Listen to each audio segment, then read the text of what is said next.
नमस्कार दोस्तों, आप सब देख रहे हैं बीएसएन हिंदी। और दोस्तों, आप सबको बता दूं कि खेसारी लाल यादव इन दिनों पहुंच चुके हैं हैदराबाद से ही विवेक सिंह यानी कि खेसारी लाल के मैनेजर जिम द्वारा उनका एक अपडेट दिए कि खेसारी लाल यादव इस समय जिम में व्यस्त है अपने आने वाले प्रोजेक्ट को लेकर। यह आने वाला प्रोजेक्ट बहुत ही बड़ा है जिसके लिए खेसारी लाल को बहुत मेहनत करना पड़ेगा और जबरदस्त बॉडी बनानी पड़ेगी। इस बड़े प्रोजेक्ट की बात करें तो खेसारी लाल यादव अब नई शुरुआत करने जा रहे हैं। जी हां, उनकी नई फिल्म का मुहूर्त हो चुका है।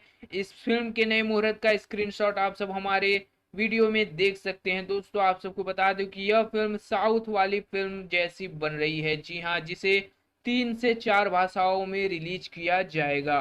इस आने वाली फिल्म में जो भी डायरेक्टर, कैमरा और प्रोड्यूसर से लेकर सभी जो भी टेक्नीशियन हैं सब साउथ के हैं। यानी कि दोस्तों, मूवी जो है वो बहुत बड़े लेवल पर बनाई जा रही है। शूटिंग और जल्द ही स्टार्ट होने वाली है।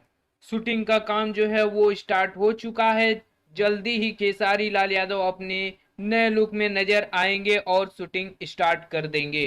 तो दोस्तों, खेसारी लाल के इस फिल्म के बारे में आप सबकी क्या राय है हमारे कमेंट बॉक्स में जरूर बताएं। जाते जाते हमारे चैनल से जुड़ने के लिए सब्सक्राइब के बटन को दबा दें और बगल वाली घंटी के निशान को दबा दें। धन्यवाद। मिलते हैं अगली वीडियो में कोई और नए खबर के साथ।